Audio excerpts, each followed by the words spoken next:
Hello, I'm Tom. I'll be your host for Season 1 of Pursuing the Muse, a podcast about songwriting. I'll be talking to musicians about what they do and how they do it with the craft of making songs. Today, from just outside the Mississippi Delta, I'm happy to bring you an interview with Andrew Bryant. He is a founding member of the Waterliars, as well as an accomplished solo artist.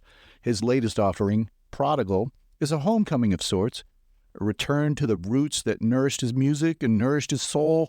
He explores the faith of where he grew up, the friends that have come and gone along the way, and how he has been shaped into who he is now by the journey he has taken. Without further ado, here's Andrew. Brother Danny was a fisher of men. He cast his jigs across the Arkansas sand.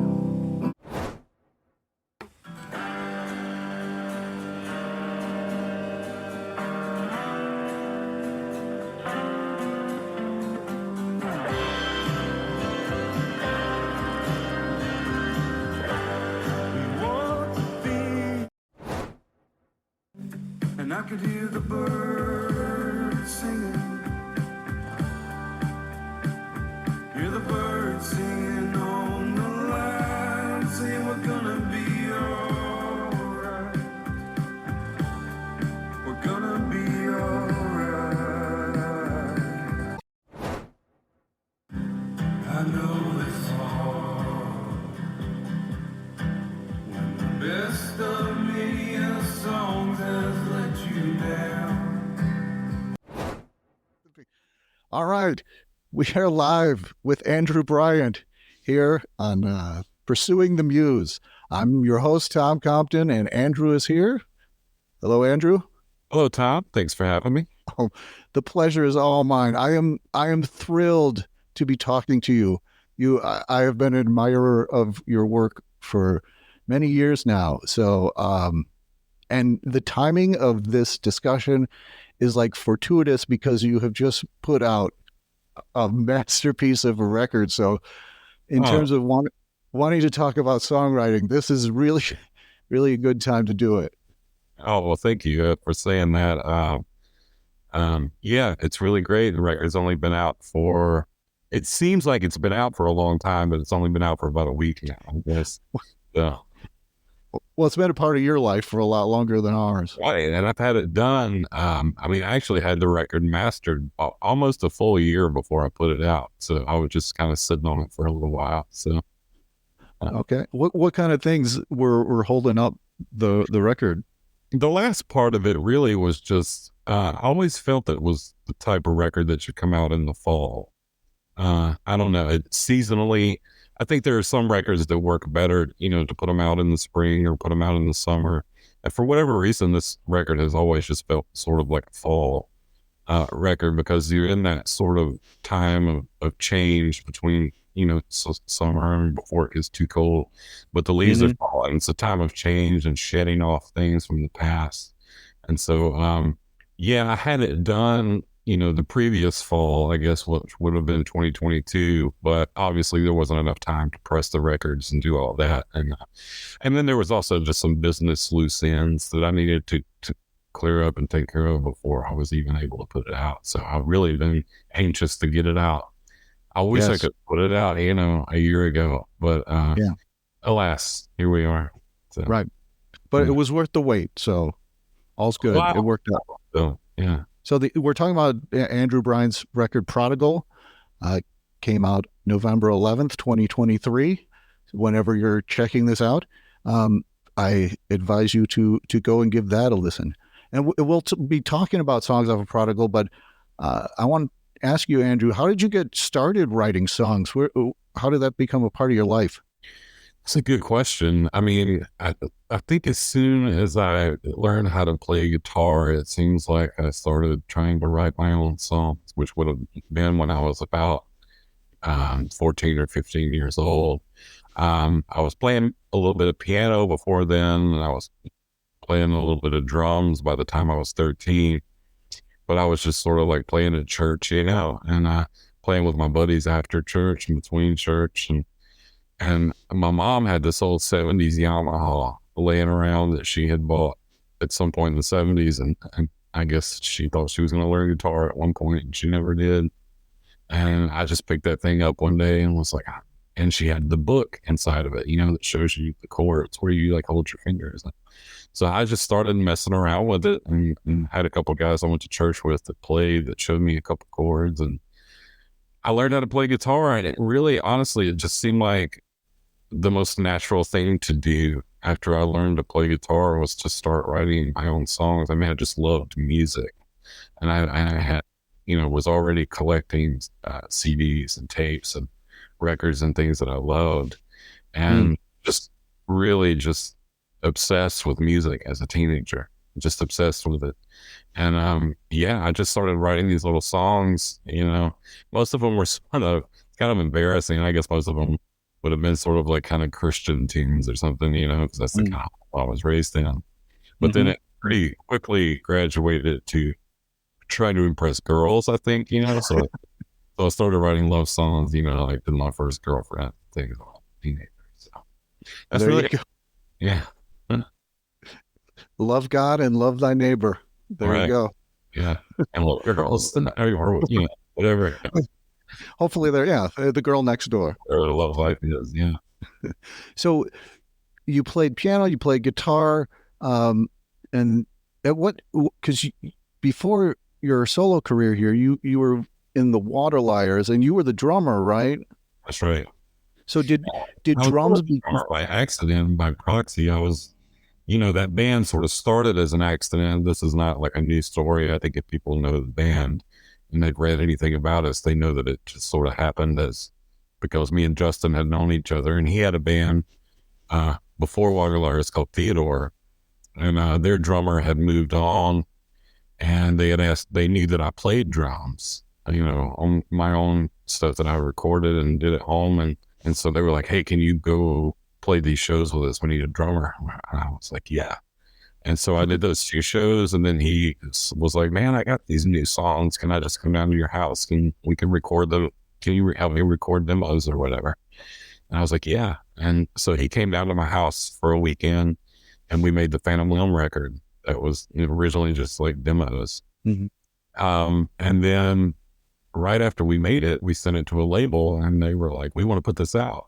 And we had to like think of a band name. And so it like went from just like playing a couple shows to becoming a band with a record deal within the space of like, you know, a few months. And so we had to start playing shows and going on tour, and Justin could play drums, you know, he wrote the song. So I was like, okay, you play guitar, I'll play drums, and we'll do it that way. And then I just ended up being the drummer of that band for, you know, years and years. But in the studio after that, you know, when we made Wyoming and self-titled, I was the drummer, and I played drums on the sessions when we were recording everything. But then after we would get the initial take down, I would you know, if you look at the credits of Waterliers Records, I play guitar also, and piano and organ and all kinds of other stuff on this record. So I've always been, you know, a multi-instrumentalist, I guess you would say. Okay.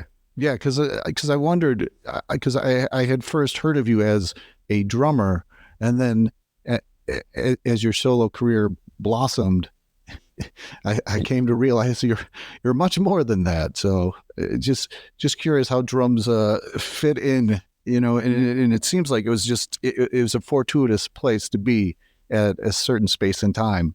So yeah, it was, and I'm not even a very good drummer. I have to say I'm just kind of a half-assed drummer. I've often said I play drums like a guitar player, and I play guitar like a drummer. So that's kind of where I live. Well, you're keeping the beat, you know. So as long as it's in time, it's not. So that's the bad part of it. You know, I have to find one because I play drums like a guitar player, so I need to play drums like a drummer. You know, I'm trying to be. That's kind of got its own little thing, like John Lee Hooker. You know, never played a song the same way twice. So I think the thing about my drum style, though, is that because I'm not primarily a drummer, I do play things that other drummers wouldn't do, and I have sort of a different take on. I had other drummers say, like, Yeah, maybe technically you're not the best, but you have a sound. Yeah, So I yeah, think that is, yeah, definitely is. yeah. So, what year did you start going out solo? When did the Waterliars break up? Well, I actually had made some solo records before Water Liars. Okay. That's how me and Justin met. I had was doing solo shows, and I had made I guess 3 records. I made 3 solo records before a Water Liars record. My album Galilee, for example, came out in 2000, and I believe it was 2009, and so that Okay. was a couple of years before Water Liars even started. Okay. And I put out a couple CDs back in the early 2000s, 2004, 2005, that were, I consider them to be legit albums. I made them, recorded them all myself and played most of the instruments. But so if you count all that, I've been making solo records for next year will be 20 years. Be the Oh, 20th wow. anniversary of my first solo album. So, That's awesome. yeah. How have you seen your songs?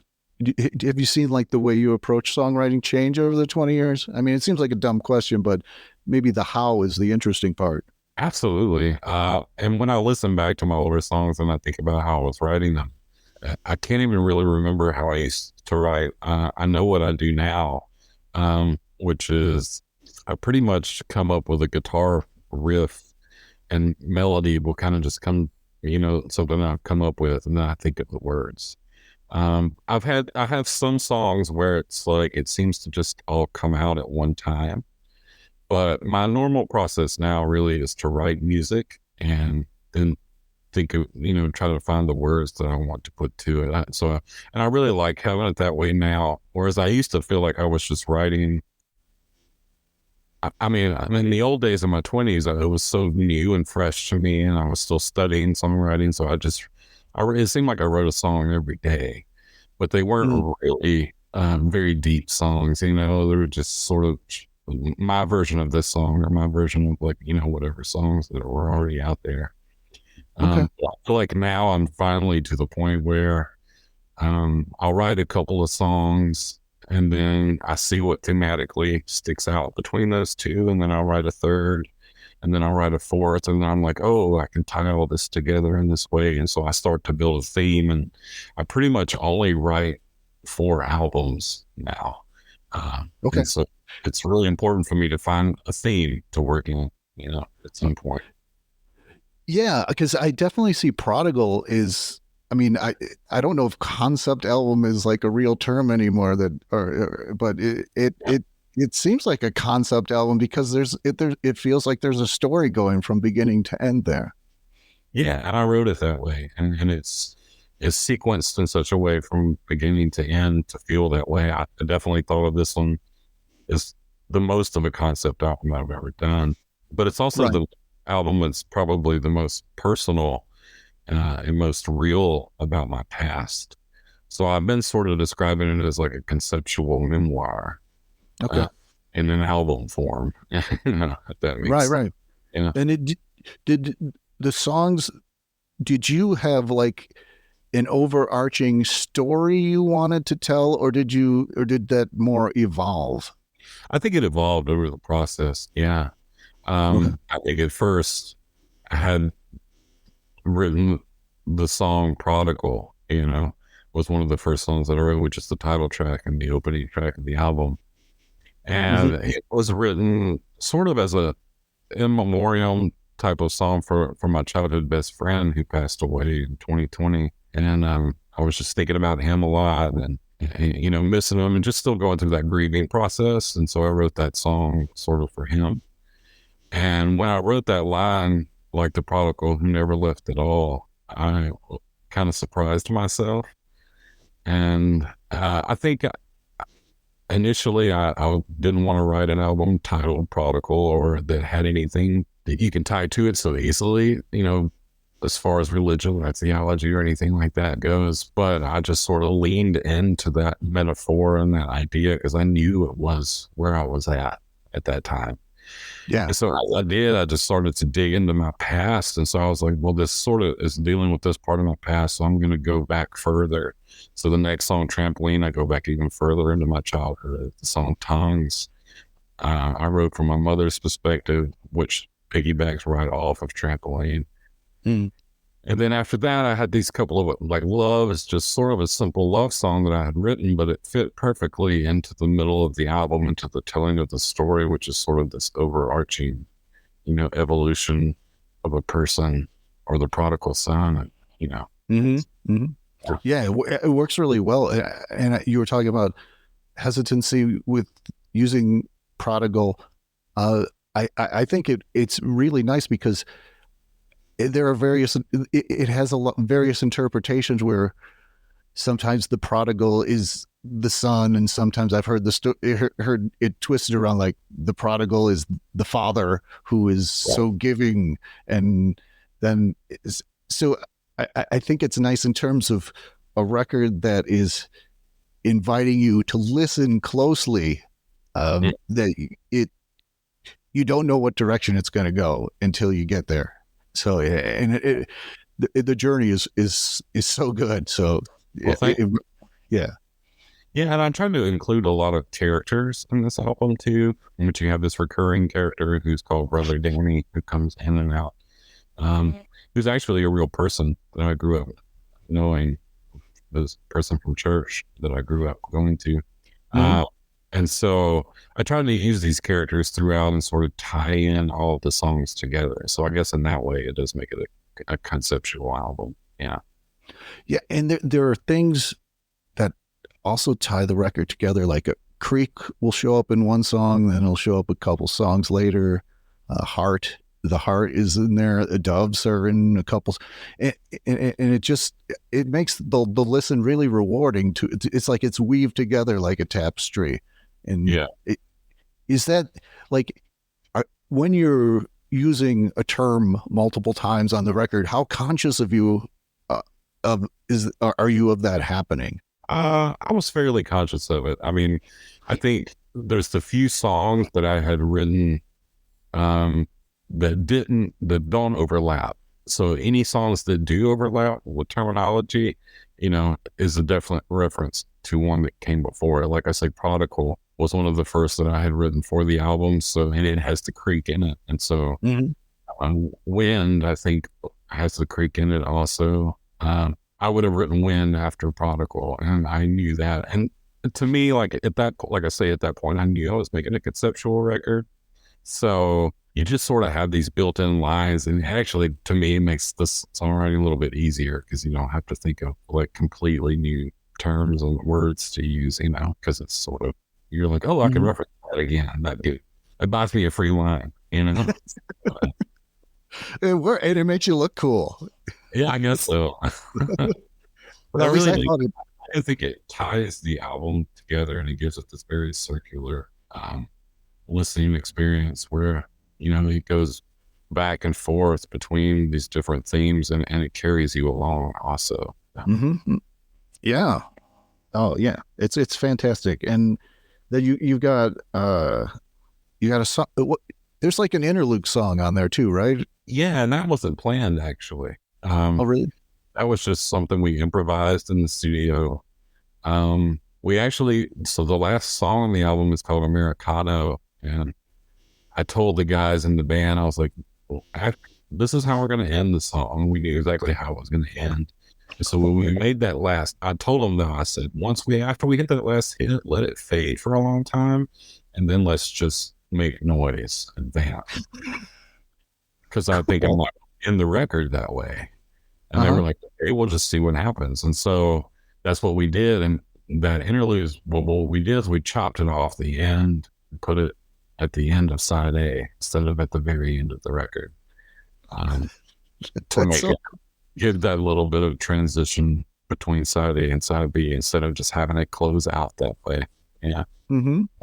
Is there a change of direction that's happening with side 2 in your mind when Gravy starts up? I think so. I mean, side B, the two sides feel really different to me. Yeah, I don't know. I like when records, especially me, I'm making records that I'm particularly thinking of to go on vinyl. And so I like to have a really nice transition from side A to side B. Mhm. Really, it's more about sound for me than it is about, the flow of the lyrics and the story. It really is about the sound. But I think in this case, it kind of works both ways. Mhm. And that comes through, I think, I named the instrumental part. I just was like, well, if it's going to be on the record, it needs to have a name. I didn't want to just call it instrumental, vamp or something. So I titled it Inheritance, which is, something that ties in with the Prodigal theme. And so, yeah, Nice. I just thought it would be cool. Yeah. Yeah. And you're talking about feels and vibes. When you write a song, how do you think? Because what I'm going to sound like Barbara Walters here, but like, what makes us what makes a song for you? Because there are instrumental songs and there are vibes and there are energies, but that and I think that pulls the heartstrings and gets the emotions going, and then lyrics bring in the intellectual side. And so an instrumental song is a song, but yeah. I guess I haven't really thought about it. That's a good question. I would define instrumental songs as songs also. But from what my perspective and what I do, lyrics are very important when it comes to songwriting, because essentially I sort of learned songwriting on my own, and I learned it by studying everyone who did it before me. And mostly that was, Bob Dylan or Neil Young or, any great country singers like Merle Haggard. I just listened to anything that was considered, whatever was the greatest songs, the Beatles, George Harrison. Mhm. I just studied that to learn how to write songs. I don't know. I guess I just always wanted to have something to say, but I feel like you can just as easily tell a story or say something without words. I'm just not as good at it, or just don't prefer that method as much, but I love to listen to it. So I think a song is any type of music that someone plays. The birds outside my window sing songs every day. So Yeah. I remember Miles Davis being interviewed on the Tonight Show, and he said he liked to turn on NBA basketball games just to listen to the squeaking of the shoes. Yeah. I mean, I hear noises and things all the time, everywhere that I consider to be. I guess you can start to think of it as like, what is music, and what's the difference between just a piece of music and what is a song? That's a good question. I don't know if I know exactly what the answer is, but I mean, I would say that a song is any collection of sounds that has a beginning and an end. Mm. That's how I would. And then would music versus noise, would music require intention? Like, I don't think it has to be intentional. Well, maybe. Yeah. Maybe that's the difference is someone intentionally making the sound. although if you're hearing birds, unintentional. Well, are they intending to do that? I think most bird songs are intentional. Right. Birds usually have certain calls and sounds that they make for different reasons. Sure. I don't know, what is the point of making songs in the first place? You know what I mean? Like, I guess to get girls, right? You bring up a good point here, Tom. That's what the birds are doing, right? They're trying to get girls. Yeah, that is a lot of what bird songs are. We're here, or they're just happy because they just got the girl. So this, Right. Yeah, too. Yeah, It's a celebration. yeah. All right. Well, we've definitely gone out into left field, which I enjoy doing, but Oh, that's good. That's great. This is a good left field to be in. I was stuck in right field for most of the little league, so I'm just happy to be in left field. That's right. I've spent plenty of times in right field myself. That's why I always got the sportsmanship award because I was the worst player on the team. You know, Absolutely. I have one baseball trophy in here in my studio somewhere. It's like the only one I ever got, you know, in all my years of Little League. And it was like a 100% participation trophy. I hear you. I hear Yeah. you. So now, your last record, A Meaningful Connection, that you put that out after you had quit drinking, right? Would Yes. do you think of that as like a sobriety record for you? I do very much now, especially in retrospect, looking back on it. At the Right. time, only a couple songs on it were, you know, had to do with getting sober, and quit drinking. But now when I look back on it, I'm like, well, a good bit of pretty much this entire record, I would say, is a record about quitting drinking and about addiction in general, about truth and reality, you know. I think there's a lot of that in there. You know, we were coming out of the pandemic in 2020 when I was writing a lot of that record too. So there's just a lot of that 2020 introspection in that record altogether. So maybe not all of it, but I would say a good part of the album. Yeah, I definitely see pieces of it. And I was going to ask, you're 3 years sober now, if correct? That's right. And how has songwriting changed for you with sobriety? Definitely. I mean, it seems, and I don't know how to describe it other than I think when I was drinking, I used to write a lot of my songs in the middle of the night, like maybe a little bit drunk, you know, at times, you know, or I at least had been on a bender for that whole week and was sort of hungover and, you know, was kind of sleepless in one night, and I would just write 2 or 3 songs. And I know at least from A Meaningful Connection, I know Birmingham was written that way. And I think the first track was also written that way. So there's a few that I know that I wrote before I got sober. And then it was after that that I started writing these other songs.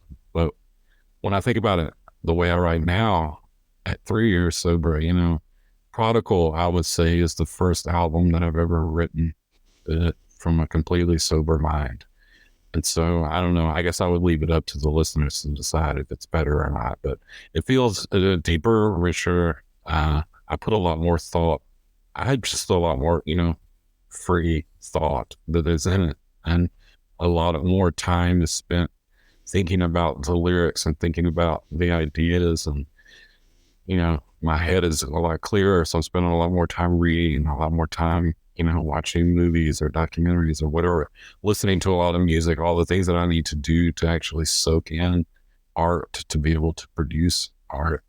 I feel like, you know, that's like the largest payoff, honestly. Yeah. And as a listener, I can say, I think this is your best record. And the fact that you're in the space that you're in is a huge part of it. So Yeah. I'd just as a music fan, I'm happy for your sobriety because it's. I mean, honestly, you, Tommy, you played a huge role in helping me stay sober. You would just send me DMs now and again on Twitter, checking in on me. You know, after I think within the first month or two of getting sober, I put some stuff out on Twitter like, "Hey, quitting drinking," and you always checked in on me. You were sort of like an unofficial sponsor out there in the ether and the internet ether, and I really appreciate it. It really helped. Oh yeah, I'm so glad. I mean, the timing of that, because I mean, in from my side, I'm 9 years sober, or I will be in a month, so almost 9 years sober. So yeah, just a couple steps down the road, you know. It's, and if when I saw where you were, I mean, I was really happy because I think life is better in general when some of those demons are behind you. Right. And you know how it is, like, I guess through that first year is sort of hard, and the second year is, yes, that needs some in some ways, the second year was even harder because you realize all the things that are actually wrong with you. Mm-hmm. And Yeah. now, like, I'm in the third year, and I'm really getting to doing the hard work on repairing a lot of the stuff that's wrong Mm-hmm. inside that makes you always want to go back. And Yeah. I still, I don't have those cravings anymore like I used to, but they still come up now and Mhm. again. Something happens, it's like the first instinct that I have, and that's how I know. So, again, want to thank you for, still now and again, it's one of those things that happens where you'll check in, and even you just messaging me about music or whatever, every time it reminds me, like, oh, Tom's holding you accountable.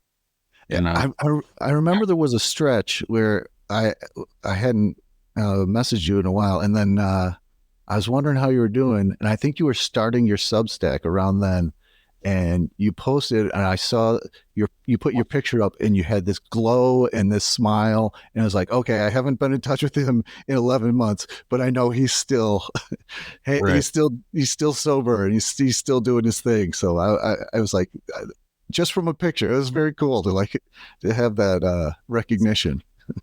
yeah, you can really tell, can you, just from like looking at someone. Yeah. Yeah, the way people carry themselves, and sometimes it's even just the ability to smile can it can make a huge difference. So very cool. And so, and you were mentioning documentaries there a minute ago. I am looking forward to. I know you have a filmmaker friend that documented the making of Prodigal, which that was. Tell me about that documentary. Yeah. So there's this guy from Little Rock that I had met actually when Waterlords used to tour. We used to always play in Little Rock, and I think we stayed at his and his buddy's house a couple times, just after his shows, just because we needed a place to stay. And I didn't really know him really well, and he had reached out to me. I think in 2020 originally he reached out and was like, "Hey, he's a filmmaker, and that's what he does for a living." He was like, "Hey, I'm making these short films on musicians," and he's also sober, and he had seen that I had gotten sober, and so he was like, "Hey, I want to talk to you about being a musician, about being a sober musician, songwriter, just a short 15-minute, documentary is all it'll be." He was like, "Can I come down to Mississippi and interview you in your studio?" And I was like, "Sure, come on down." So he came down, and we did that, and it was just like one sit down interview, and we drove around, shot a little footage here in Mississippi. And then I think at the end of that, I told him, I was like, I'm actually going into the studio like in 2 weeks to start recording my next album. If you want to come just shoot some extra, footage to have, in the studio. And he was like, "Yeah, I'd love that." And so, so that was the first recording session for Prodigal. And he came on day 2 of that, and just hung around, and he just kept filming. And then I guess it was about a couple months after that, we went back for the second session. He came back for that. He just sort of became a part of the project without it really even being planned. It was really cool. You hardly knew he was there half the time. It was just one guy with a camera. He was just sort of made himself a fly on the wall. And so that made it really easy. I feel like if it would have been a whole crew and like all of these things, it probably wouldn't have worked. Mm-hmm. And I think we all would have been, me and all of the band would have been like, "No, I don't want to do this." But since it was him and he made it so easy, and I thought I was like, "Oh, it's still going to be like a short thing." So after we had recorded Prodigal, he was like, "I want to come back down to Mississippi and interview you one more time, just to ask you about Prodigal now." And so he did that, and he filmed me, playing a couple songs, and then he stayed the night, and then I drove him down to where I grew up, which is in a very rural part of Mississippi, and kind of shot some footage there. And he just, we just talked and hung out. He asked me questions. A couple months later, he calls me and it's like, "Hey man, I got this hour-long documentary that I just made about the making of Prodigal. Like, You want to see it?" And I was like, "Yeah, yes, very much." And he Yeah. drove all the way here, and so he made this really great. Have you ever seen the making of documentary for the band Magnolia Electric Company? They did a short one for their Yeah. album Josephine. I, It's similar to that, but it's even better. And it's just, when I saw it, I was just floored by the footage that he captured, the way he edited it. Everything is really, really well made. It's a well made film. I think if you didn't even give a shit about my music or the album or anything, and you just watched the film, it would be interesting. He's not because of me, but because he's such a great filmmaker. And so, yeah, we're premiering that, which I don't know when this will be out, but it's already premiered here in Oxford at the local film festival. And then we'll be having another premiere at the end of November in Little Rock. And then I think it's going to be up on streaming, hopefully at the end of the year. Hopefully by the time this podcast is out, streaming will be up for it. So, yeah, I am super excited to see that. And some of what you're saying reminded me of like the Beatles Get Back thing, the fly on the wall. oh, yeah. Were there any things that he captured that surprised you? Yes. There's one thing, there's a scene in it where, the song Love, for example, that's on my new album, is just me and a guitar finger picking, and that's the only song on the album that's just me and the guitar. So that was the last song I recorded for the album. He was actually there, and he recorded that. I did several takes and I really had trouble with it, but he captured the final, take. And there's this scene in the middle of it where I'm in the control room and I can't decide if that's the one, if I should do it again, or if I should try to just do the guitar and then sing afterwards. And I asked the question out loud, am I a perfectionist? And then we sort of get into this conversation about it with the engineer and the producer, and I don't know, there was just something. And I saw that. I was like, oh, I didn't even, just to see it from that perspective. Like I was part of that conversation, but I completely forgot about it. Because it's one of those things that happens in the studio. I feel like it's like a real moment that happened. And yeah. So there's a couple of those real moments, and then there's some like really good technical moments, I think, too, from the studio, where the guitar player Will Sexton is trying to fill the space in my song Shiloh. We were just like, it needs a little something, and he just starts doing some really cool stuff on the guitar, and you're just sort of watching it all unfold live, and that was pretty cool too. Nice. Yeah, the hair starts standing on end on the arm. That's awesome. Yeah. It's really cool. I can't wait for everyone to see it. So, yes, I definitely would go to the midnight premiere if they did one. But me too. So, what's next? What's up ahead for you? Man, I have been keeping at it, as they say. I've got 2 albums worth of material, pretty much tracked.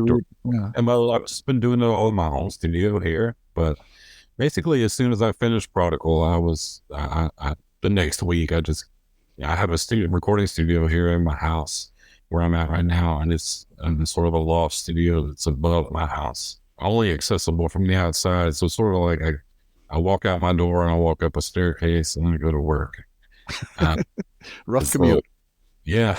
So that's what I've been doing. I've got about 2 albums worth, about 18 songs I'm working on right now. Trying to finish up, and I'm sure something will come out next year.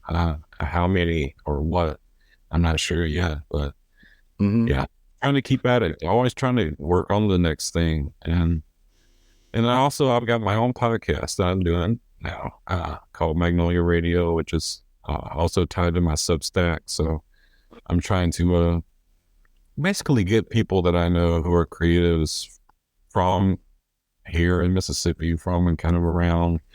And then I'll probably expand out at some point to talk to other people. But for now, I'm trying to keep it to people who can actually stop by the studio and have a conversation with me. at some point, I'm sure that's already a little bit limited because there's not always a lot of people coming through Mississippi or even close by. And pretty soon I'm going to run out of people who live in who only want to talk to me. So at some point, I'm sure I'll start doing them via Zoom, at least, or like we're doing it here at some point. But the mayor of Oxford hasn't appeared on your podcast yet. What's that? The mayor hasn't been on. I don't think the mayor's going to appear. No. Yeah, I'm trying to get creative people, songwriters, filmmakers, writers, even some visual artists. I'm even thinking I might talk to some cooks and chefs and things like that if I can. Yeah. Anyone I can have an interesting conversation with. So yes, the culinary arts are very creative, so it makes sense to me. Yeah, I love to eat, so I feel like if I get on a podcast, they're going to give me like a free meal. They're going to bring a sample platter. Yeah. Next time I go and take my wife, I'll look all important. So. There you go. You have this all planned out. This is. I actually do this time, honestly. So if we're trying to get something for free. So with you're talking about you've got this abundance of songs, you got this backlog of songs. Do you ever get into a place where song ideas are just like flooding you and you kind of have to put some sort of brakes on and just, I don't know. I was just do you have to pace the ideas that are coming to you? I do get the floods and I never put the brakes on. I've always been scared of putting the brakes on. I think if it's coming to me, if I'm laying in, recently I had this happen where my wife was out of town for work. She's been having to travel for work a good bit. And there was one night I was just tired as hell, just ready to go to sleep. And I laid down in the bed and for some reason I just had this idea that popped in my head for a song. And my guitar was laying sort of at the foot of the bed. So I got up and I strummed it and it just came to me. The song had just sort of, the idea of it came to me anyways in a verse and a chorus. And so I played it and I jotted it down. I even played a little demo into my phone and then I laid it down. I was like, okay, I can go to sleep now. I was laying there and then another one came. And I got up and I did the same thing again. And I did that 3 times. Wow. And so the next day, my day was set. And so what I did was the next day I came up here and I finished out those 3 songs. And by the time she was gone for 5 days, and by the time she got back, I was like, well, I think I just wrote a new album. What it was I had a couple, what it was is I had those few songs that came to me. So then I just had to finish them. And then I always have these sort of random little pieces of songs or ideas in my voice memos, like on my phone. And so if I get a few new songs, I'll go back and see what I've got in there that I haven't used yet. And I'll try to finish something. And that's what I've been doing a lot lately, is finishing songs that literally were just like a little bit of a riff and a melody and me just sort of mumbling, to have that idea down. I'll do that a lot of times. I'll just kind of come up with a really good guitar part and a melody, and I would just sort of hum nonsense on my phone, and I'll go back to that and say, like, try to hear something. Yeah. If I ever get that first line, then I'm like, okay, I'm off now. I'll just keep building off of this one line. So I've been doing a little bit of that lately, and that's felt good too. So okay, how many voice memos do you say you think you have sitting on your phone at this point? Well, little pieces of songs. Will it tell me? Let's see. 181 is what it said. Oh. You got the next 10 years charted out. I don't think that's all songs. Some of that is, sometimes I'll turn it on we were just talking about hearing sounds. Sometimes when I'm walking around, I hear sounds or things that just sound musical to me, and I'll hit record it and listen to it. Sometimes it's a group of birds in the wind blowing, or rain dripping off of something in a certain way that's making something musical. And then sometimes when I'm traveling and I'm earlier in the year I went to Spain with my wife, and we were walking on some of the streets there. And sometimes I turn my phone on and record the sounds of the streets and things like that. I really like field recording stuff, and I like just having recordings of places that I've been and things like that to go back and listen to. So there's a lot of that on there too. So I would say maybe half of it. Okay. All right. Have you had anything that you recorded as like a sound or a noise that turned into a song? Yes, actually, recently I had that happen. Yeah, I had, there's this park here in Oxford that has sort of these outdoor xylophone things that kids can play with. Mm-hmm. My son was sort of just banging around on that thing one day, and I recorded it, and because he had hit like a turn on the notes, and I really was like, oh, that's really pretty. And I came home and I played that. I played it back. I picked it out on my piano, and it's something that will be on. So I guess maybe I need to give him a writing credit. He's a co-writer. He's going to come after you for publishing. Yeah. He won't hear this for 20 years. He's like 9 years old. So, if he sues me in 20 years, that's fine. He's got to go through the disinterested phase before the interest perks up. Yeah. Cool. He's really into music though right now, my youngest son. So, I wouldn't be surprised if he comes for me sooner. So awesome. Yeah, my son is 15, and it's been so fun because he started playing guitar 3 years ago.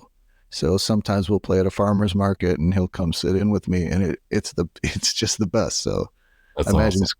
it's got to be so fun for you when your son is playing music with you. Yeah, we were having just a little bit of a jam session the other night. He has a little tiny drum kit set up in his bedroom and a little keyboard, and he's been learning all these little like anime songs off of YouTube.